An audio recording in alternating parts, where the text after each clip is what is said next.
ओम नमो भगवते वासुदेवाय। श्रीमद्भागवत महापुराण की कथा। कृष्णं नारायणं वन्दे, कृष्णं वन्दे व्रजप्रियम्, कृष्णं द्वैपायनं वन्दे, कृष्णं वन्दे पृथाच्युतम्। अथ चतुर्थ स्कंध अथैकोनत्रिंशोऽध्यायः। पुरंजनोपाख्यान का तात्पर्य। बोलो वृंदावन बिहारी लाल की जय। राजा प्राचीन वर्षी ने कहा, भगवान, मेरी समझ में आपके वचनों का अभिप्राय पूरा नहीं आ रहा है। विवेकी पुरुष ही इनका तात्पर्य समझ सकते हैं, हम कर्म मोहित जीव नहीं। श्री नारद जी ने कहा, राजन, पुरंजन नगर का निर्माता जीव है, जो अपने लिए 1, 2, 3, 4 अथवा बहुत पैरों वाला या बिना पैरों का शरीर रूप पुर तैयार कर लेता है। उस जीव का सखा जो अविज्ञात नाम से कहा गया है, वह ईश्वर है। क्योंकि किसी भी प्रकार के नाम, गुण अथवा कर्मों से जीवों को उसका पता नहीं चलता। जीव ने जब सुख दुख रूप सभी प्राकृत विषयों को भोगने की इच्छा की, तब उसने दूसरे शरीरों की अपेक्षा 9 द्वार, 2 हाथ और 2 पैरों वाला मानव देह ही पसंद किया। बुद्धि अथवा अविद्या को ही तुम पुरंजनी नाम की स्त्री जानो। इसी के कारण देह और इंद्रिय आदि में मैं मेरेपन का भाव उत्पन्न होता है, और पुरुष इसी का आश्रय लेकर शरीर में इंद्रियों द्वारा विषयों को भोगता है।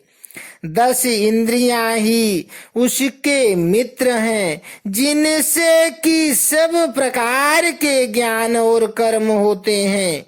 इंद्रियों की वृत्तियां ही उसकी सखियां और प्राण अपान व्यान उदान समान रूप 5 वृत्तियों वाला प्राणवायु ही नगर की रक्षा करने वाला 5 फन का सर्प है। दोनों प्रकार की इंद्रियों के नायक मन को ही 11वां महाबली योद्धा जानना चाहिए। शब्दादि 5 विषय ही पांचाल देश हैं, जिसके बीच में वह 9 द्वारों वाला नगर बसा हुआ है।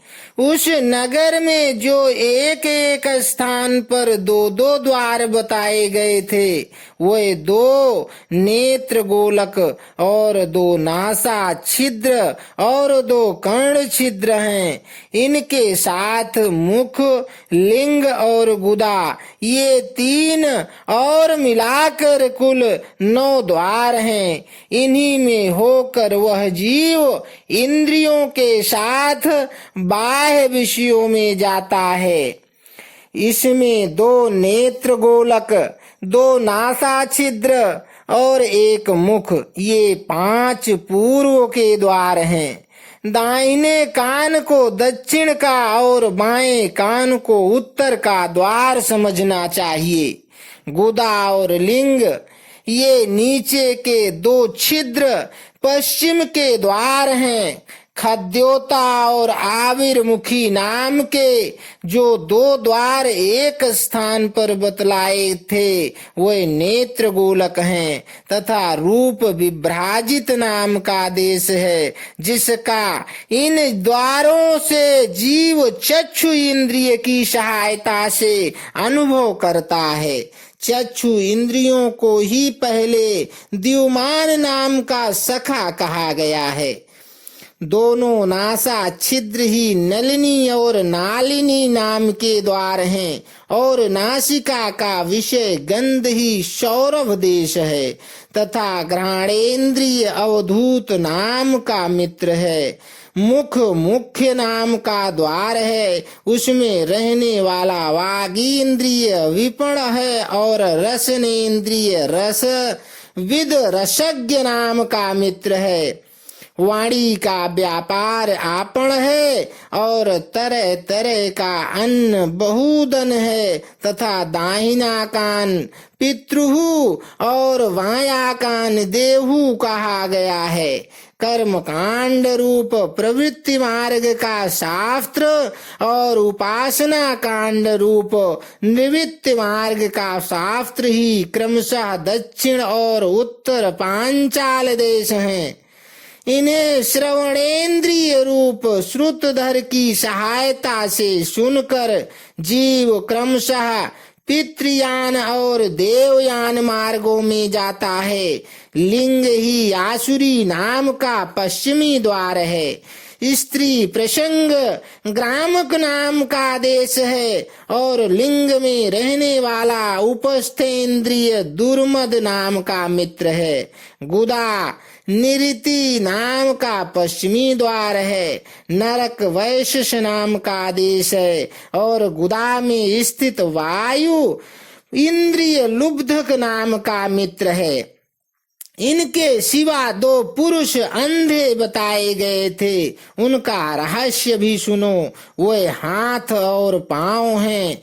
इन्हीं की सहायता से जीव क्रमशः सब काम करता और जहाँ तहाँ जाता है। हृदय अंतःपुर है, उसमें रहने वाला मन ही विसूचीन नाम का प्रधान सेवक है। जीव उस मन के सत्वादि गुणों के कारण ही प्रसन्नता हर्ष रूप विकार अथवा मोह को प्राप्त होता है। बुद्धि राज महिषी पुरंजनी जिस जिस प्रकार स्वप्नावस्था में विकार को प्राप्त होती है और जागृत अवस्था में इंद्रियादि को विकृति करती है, उसके गुणों से लिप्त होकर आत्मा जीव भी उसी उसी रूप में उसकी वृत्तियों का अनुकरण करने को बाध्य होता है। यद्यपि वस्तुतः वह उनका निर्विकार साक्षी मात्र ही है। शरीर ही रथ है, उसमें ज्ञानेन्द्रिय रूप 5 घोड़े जुते हुए हैं। देखने में संवत्सर रूप काल के समान ही उसका अप्रतिहत वेग है। वास्तव में वह गतिहीन है। पुण्य और पाप ये 2 प्रकार के कर्म ही उसके पहिए हैं। 3 गुण ध्वजा हैं, 5 प्राण डोरियां हैं। मन बाग डोर है, बुद्धि सारथी है, हृदय बैठने का स्थान है। सुख दुखादि द्वंद जुए हैं। इंद्रियों के 5 विषय उसमें रखे हुए आयुध हैं और त्वचा आदि 7 धातुएं उसके आवरण हैं। 5 कर्मेंद्रियां उसकी 5 प्रकार की गति हैं और इस रथ पर चढ़कर रथी रूप यह जीव मृग तृष्णा के समान मिथ्या विषयों को की ओर दौड़ता है। 11 इंद्रियां उसकी सेना है तथा 5 ज्ञानेंद्रियों के द्वारा उन इंद्रियों के विषयों को अन्यान्य पूर्वक ग्रहण करना ही उसका शिकार खेलना है। जिसके द्वारा काल का ज्ञान होता है वह संवत्सर ही चंडवेग नामक गंधर्व राज है। उसके अधीन जो 360 गंधर्व बताए गए थे वे दिन हैं और 360 गंधर्वियां रात्रि हैं। ये बारी बारी से चक्कर लगाते हुए मनुष्य की आयु को हरते रहते हैं। वृद्धावस्था ही साक्षात काल कन्या है। उसे कोई भी पुरुष पसंद नहीं करता। तब मृत्यु रूप यमनराज ने लोक का संहार करने के लिए उसे बहन मानकर स्वीकार कर लिया। आदि मानसिक क्लेश और व्याधि रोगादि शारीरिक कष्ट ही उस यमन राज के पैदल चलने वाले सैनिक हैं तथा प्राणियों को पीड़ा पहुंचाकर शीघ्र ही मृत्यु के मुख में ले जाने वाला शीत और उष्ण दो प्रकार का ज्वर ही प्रज्वार नाम का उसका भाई है। इस प्रकार यह देहाभिमानी जीव अज्ञान से आच्छादित होकर अनेक प्रकार के आदि भौतिक आध्यात्मिक और आदि दैविक कष्ट भोगता हुआ 100 वर्ष तक मनुष्य शरीर में पड़ा रहता है। वस्तुतः तो वह निर्गुण है, किंतु प्राण इंद्रिय और मन के धर्मों को अपने में आरोपित कर मैं मेरेपन के अभिमान से बंधकर क्षुद्र विषयों का चिंतन करता हुआ तरह तरह के कर्म करता रहता है। यह यद्यपि स्वयं प्रकाश है, तथापि जब तक सबके परम पुरुष आत्म स्वरूप श्री भगवान के स्वरूप को नहीं जानता, तब तक प्रकृति के गुणों में ही बंधा रहता है। उन गुणों का अभिमानी होने से वह विवश होकर सात्विक राजस और तामस कर्म करता है तथा उन कर्मों के अनुसार भिन्न भिन्न योनियों में जन्म लेता है। वह कभी तो सात्विक कर्मों के द्वारा प्रकाश बहुल स्वर्गादि लोक प्राप्त करता है, कभी राजसी कर्मों के द्वारा दुखमय रजोगुणी लोकों में जाता है, जहाँ उसे तरह तरह के कर्मों का क्लेश उठाना पड़ता है, और कभी तमोगुणी कर्मों के द्वारा शोक बहुल तमोमयी योनियों में जन्म लेता है। इस प्रकार अपने कर्म और गुणों के अनुसार देव योनि, मनुष्य योनि अथवा पशु पक्षी योनि में जन्म लेकर वह अज्ञानांध जीव कभी पुरुष, कभी स्त्री और कभी नपुंसक होता है। जिस प्रकार बेचारा भूख से व्याकुल कुत्ता दर दर भटकता हुआ अपने प्रारब्धानुसार कहीं डंडा खाता है और कहीं भात खाता है, उसी प्रकार यह जीव चित्त में नाना प्रकार की वासनाओं को लेकर ऊंचे नीचे मार्ग से ऊपर नीचे अथवा मध्य के लोकों में भटकता हुआ अपने कर्मानुसार सुख दुख भोगता रहता है। आदि दैविक, आदि भौतिक और आध्यात्मिक इन तीन प्रकार के दुखों में से किसी भी एक से जीव का सर्वथा छुटकारा नहीं हो सकता। यदि कभी वैसा जान पड़ता है तो वह केवल तात्कालिक निवृत्ति ही है। वह ऐसी ही है जैसे कोई सिर पर भारी बोझा ढोकर ले जाने वाला पुरुष उसे कंधे पर रख ले। इसी तरह सभी प्रतिक्रिया दुख निवृत्ति जाननी चाहिए। यदि किसी उपाय से मनुष्य एक प्रकार के दुख से छुट्टी पाता है तो दूसरा दुख आकर उसके सिर पर सवार हो जाता है। शुद्ध हृदय नरेंद्र जिस प्रकार स्वप्न में होने वाला स्वप्नांतर उस स्वप्न से सर्वथा छूटने का उपाय नहीं है, उसी प्रकार कर्म फल भोग से सर्वथा छूटने का उपाय केवल कर्म नहीं हो सकता, क्योंकि कर्म और कर्म फल भोग दोनों ही अविद्या युक्त हैं। जिस प्रकार स्वप्नावस्था में अपने मनोमय लिंग शरीर से विचरने वाले प्राणी स्वप्न के पदार्थ न होने पर भी भासते हैं, उसी प्रकार ये दृश्य पदार्थ वस्तुतः न होने पर भी जब तक अज्ञान निद्रा नहीं टूटती बने ही रहते हैं और जीव को जन्म मरण रूप संसार से मुक्ति नहीं मिलती। अतः इनकी आत्यंतिक निवृत्ति का उपाय एकमात्र आत्मज्ञान ही है। राजन, जिस अविद्या के कारण परमार्थ स्वरूप आत्मा को यह जन्म मरण रूप अनर्थ परंपरा प्राप्त हुई है, उसकी निवृत्ति गुरु स्वरूप श्री हृदय हरि के हृदय में सुदृढ़ भक्ति होने पर हो सकती है। भगवान वासुदेव में एकाग्रता पूर्वक सम्यक प्रकार से किया हुआ भक्ति भाव ज्ञान और वैराग्य का आविर्भाव कर देता है।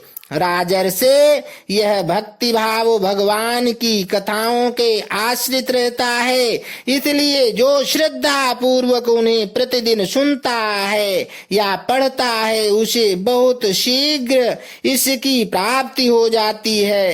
राजन, जहाँ भगवत गुणों को कहने और सुनने में तत्पर विशुद्ध चित्त भक्तजन रहते हैं, उस साधु समाज में सब और महापुरुषों के मुख से निकले हुए श्री मधुसूदन भगवान के चरित्र रूप शुद्ध अमृत की अनेकों नदियां बहती रहती हैं। जो लोग अतृप्त चित्त से श्रवण में तत्पर अपने कर्ण कुहरों द्वारा उस अमृत का छक कर पान करते हैं, उन्हें भूख प्यास भय शोक और मोह आदि कुछ भी बाधा नहीं पहुंचा सकते। हाय, स्वभावतः प्राप्त होने वाले इन क्षुधा पिपासादि विघ्नों से सदा घिरा हुआ जीव समुदाय श्री हरि के कथा मृत सिंधु से प्रेम नहीं करता। साक्षात प्रजापतियों के पति ब्रह्मा जी भगवान शंकर स्वयंभू मनु दक्षादि प्रजापति गण शनकादि नैष्ठिक ब्रह्मचारी मरीचि अत्रि अंगिरा पुलस्त्य पुलह क्रतु भृगु वशिष्ठ और मैं, ये जितने ब्रह्मवादी मुनिगण हैं, समस्त वांग्मय के अधिपत होने पर भी तप उपासना और समाधि के द्वारा ढूंढ ढूंढ कर हार गए, फिर भी उस सर्वसाक्षी परमेश्वर को आज तक न देख सके।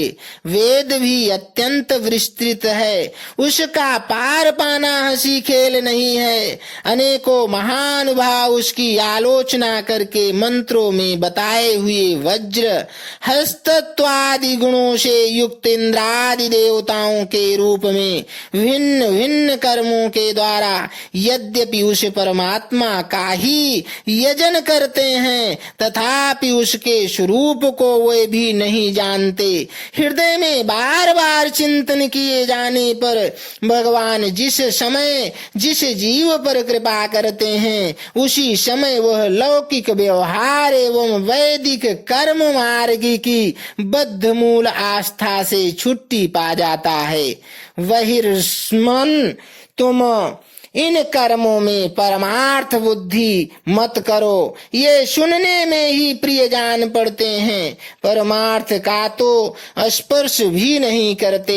ये जो परमार्थवत दीख पड़ते हैं, इसमें केवल ज्ञान ही कारण है। जो मलिनमती कर्मवादी लोग वेद को कर्म परक बताते हैं, वे वास्तव में उसका मर्म नहीं जानते।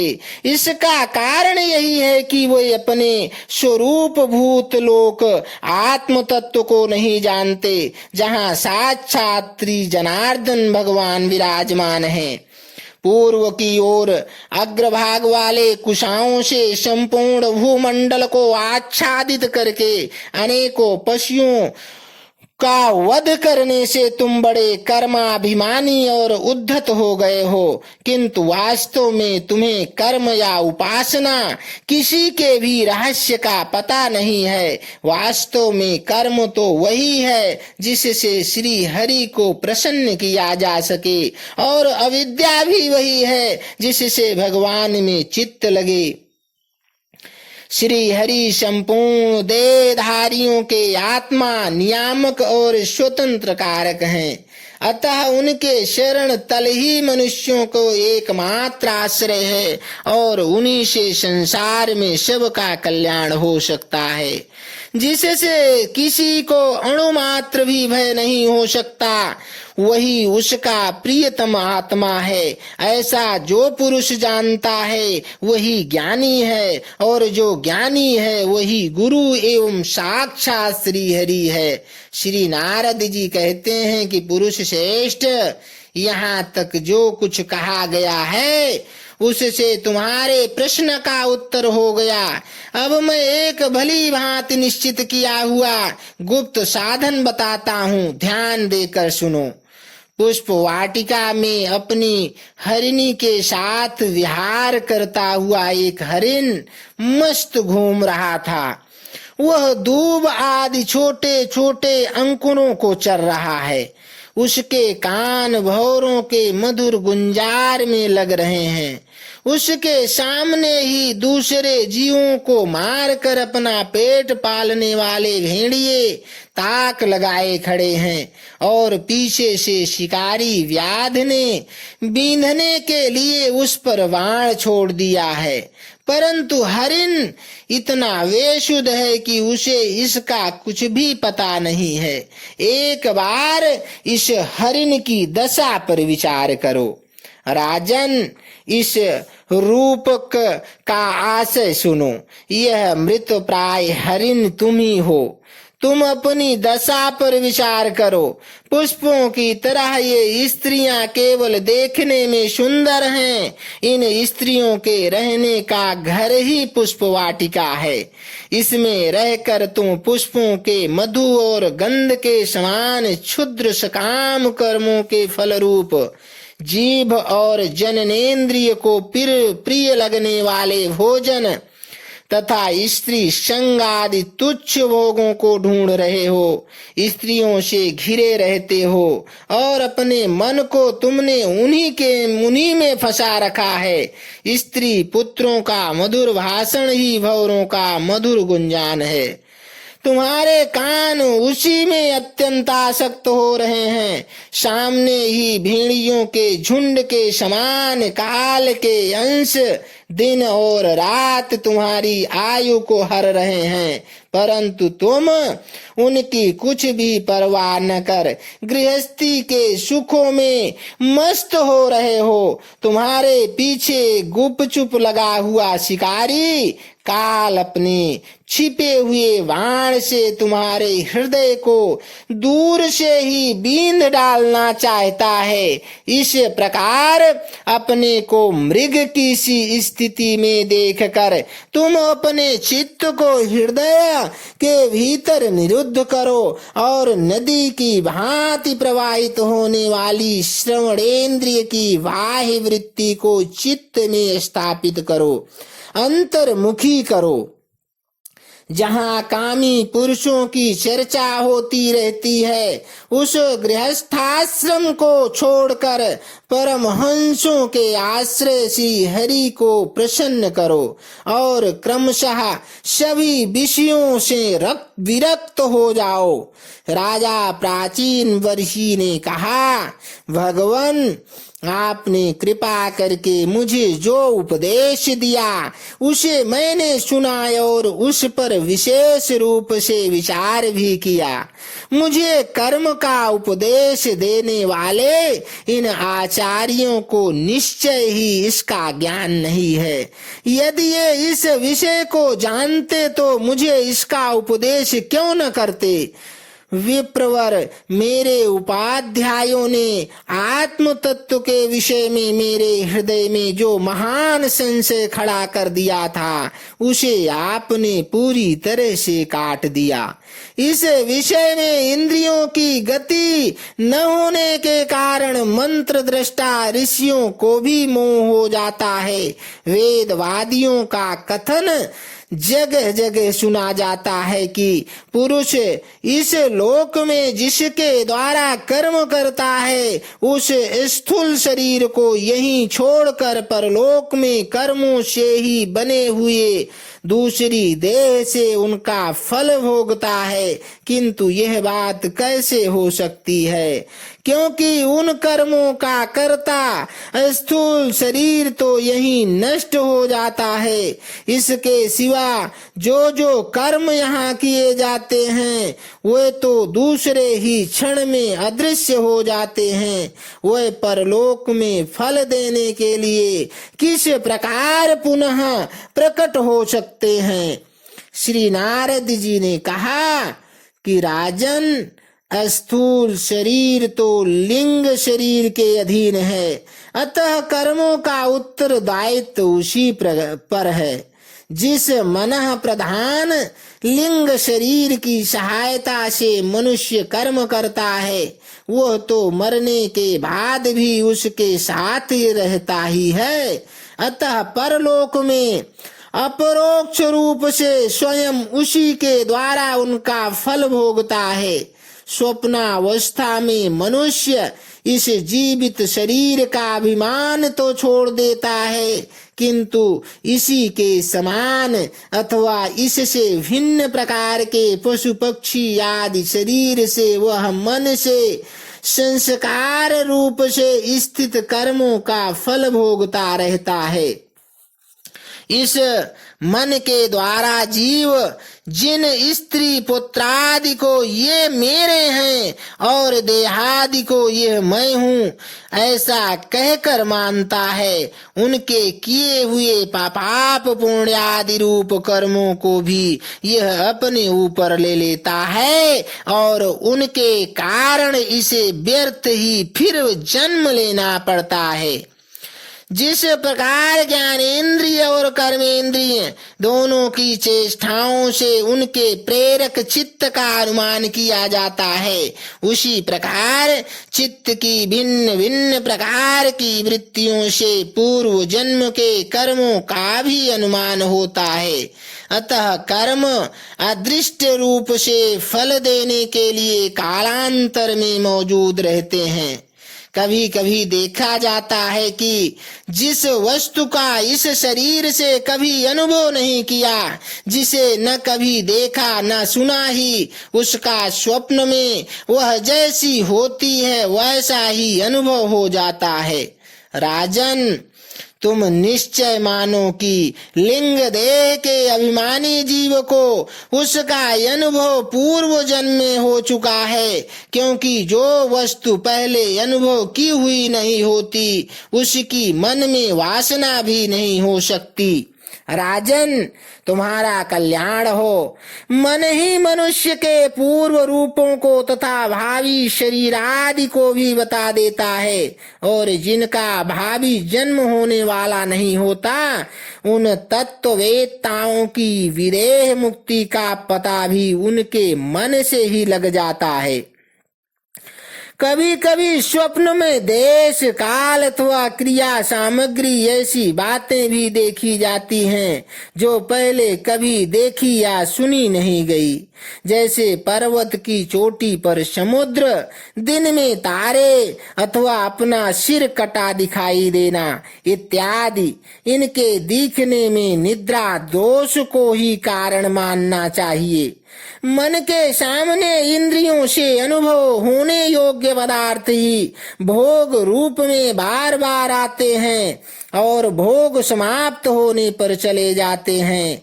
ऐसा कोई पदार्थ नहीं आता जिसका इंद्रियों से अनुभव ही ना हो सके। इसका कारण यही है कि सब जीव मन सहित हैं।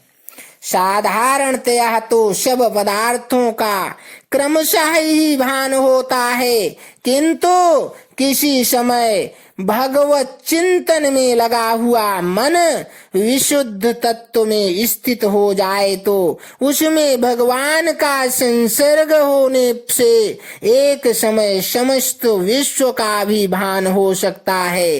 जैसे राहु दृष्टि का विषय न होने पर भी प्रकाशात्मक चंद्रमा के संसर्ग से दिखने लगता है। राजन, जब तक गुणों का परिणाम एवं बुद्धि, मन, इंद्रिय और शब्दादि विषयों का संघात यह अनादि लिंग देह बना हुआ है, तब तक जीव के अंदर स्थूल देह के प्रति मैं मेरा इस भाव का भाव नहीं हो सकता। सुषुप्ति, मूर्छा, अत्यंत दुख तथा मृत्यु और तीव्र ज्वरादि के समय भी इंद्रियों की व्याकुलता के कारण मैं और मेरेपन की स्पष्ट प्रतीति नहीं होती, किंतु उस समय भी उनका अभिमान तो बना ही रहता है। जिस प्रकार अमावस्या की रात्रि में चंद्रमा रहते हुए भी दिखाई नहीं देता, उसी प्रकार युवावस्था में स्पष्ट प्रतीति होने वाला यह एकादश इंद्रिय विशिष्ट लिंग शरीर गर्भावस्था और बाल्याकाल में हुए रहते हुए भी इंद्रियों का पूर्ण विकास न होने के कारण प्रतीत नहीं होता। जिस प्रकार स्वप्न में किसी वस्तु का अस्तित्व न होने पर भी जागे बिना स्वप्न जनित अनर्थ की निवृत्ति नहीं होती, उसी प्रकार सांसारिक वस्तुएं यद्यपि असत हैं तो भी अविद्यावश जीव उनका चिंतन करता रहता है, इसलिए उसका जन्म वर्ण रूप संसार से छुटकारा नहीं हो पाता। इस प्रकार पंच तन्मात्राओं से बना हुआ तथा 16 तत्वों के रूप में विकसित यह त्रिगुणमय संघात ही लिंग शरीर है। यही चेतना शक्ति से युक्त होकर जीव कहा जाता है। इसी के द्वारा पुरुष भिन्न भिन्न देहों को ग्रहण करता है और त्यागता है तथा इसी से उसे हर्ष, शोक, भय, दुख और सुख आदि का अनुभव होता है। जिस प्रकार जोंक जब तक दूसरे तृण को नहीं पकड़ लेती तब तक पहले को नहीं छोड़ती, उसी प्रकार जीव मरण काल उपस्थित होने पर भी जब तक देहारंभक कर्मों की समाप्ति होने पर दूसरा शरीर प्राप्त नहीं कर लेता तब तक पहले शरीर के अभिमान को नहीं छोड़ता। राजन, यह मनः प्रधान लिंग शरीर ही जीव के जन्मादि का कारण है। जीव जब इंद्रिय जनित भोगों का चिंतन करते हुए बार बार उन्हीं के लिए कर्म करता है, तब उन कर्मों के होते रहने से अविद्यावश वह देहादि के कर्मों में बंध जाता है। अतएव उस कर्म बंधन से छुटकारा पाने के लिए संपूर्ण विश्व को भगवद रूप देखते हुए सब प्रकार श्री हरि का भजन करो। उन्हीं से इस विश्व की उत्पत्ति और स्थिति होती है तथा उन्हीं में लय होता है। श्री मैत्रेय जी कहते हैं कि विदुर जी, भक्त श्रेष्ठ श्री नारद जी ने राजा प्राचीन वर्ही को जीव और ईश्वर के स्वरूप का दिग्दर्शन कराया। फिर वह उनसे विदा लेकर सिद्धलोक को चले गए। तब राजर्षि प्राचीन वर्ही भी प्रजा पालन का भार अपने पुत्रों को सौंप कर तपस्या करने के लिए कपिलाश्रम को चले गए। वहां उन वीरवर ने समस्त विषयों की आसक्ति छोड़ एकाग्र मन से भक्ति पूर्वक श्री हरि के चरण कमलों का चिंतन करते हुए सारूप्य पद प्राप्त किया। निष्पाप विदुर जी, देवर्षि नारद के परोक्ष रूप से कहे हुए इस आत्मज्ञान को जो पुरुष सुनेगा या सुनाएगा वह शीघ्र ही लिंग देह के बंधन से छूट जाएगा। देवर्षि नारद के मुख से निकला हुआ यह आत्मज्ञान भगवान मुकुंद के यश से संबद्ध होने के कारण त्रिलोकी को पवित्र करने वाला, अंतःकरण का शोधक तथा परमात्म पद को प्रकाशित करने वाला है। जो पुरुष इसकी कथा सुनेगा वह समस्त बंधनों से मुक्त हो जाएगा और फिर उसे इस संसार चक्र में नहीं भटकना पड़ेगा। विदुर जी, गृहस्थाश्रमी पुरंजन के रूप से परोक्ष रूप में कहा हुआ यह अद्भुत आत्मज्ञान मैंने गुरु जी की कृपा से प्राप्त किया था। इसका तात्पर्य समझ लेने से बुद्ध युक्त जीव का देहाभिमान निवृत्त हो जाता है तथा उसका परलोक में जीव किस प्रकार कर्मों का फल भोगता है यह संशय भी मिट जाता है। इति श्रीमद्भागवते महापुराणे पारमहंस्यां संहितायां चतुर्थस्कन्धे विदुर मैत्रेय संवादे प्राचीन बर्हिर्नारद संवादो नामैकोनत्रिंशोऽध्यायः सम्पूर्णः। बोलो वृंदावन बिहारी लाल की जय। बोलो विष्णु भगवान की जय।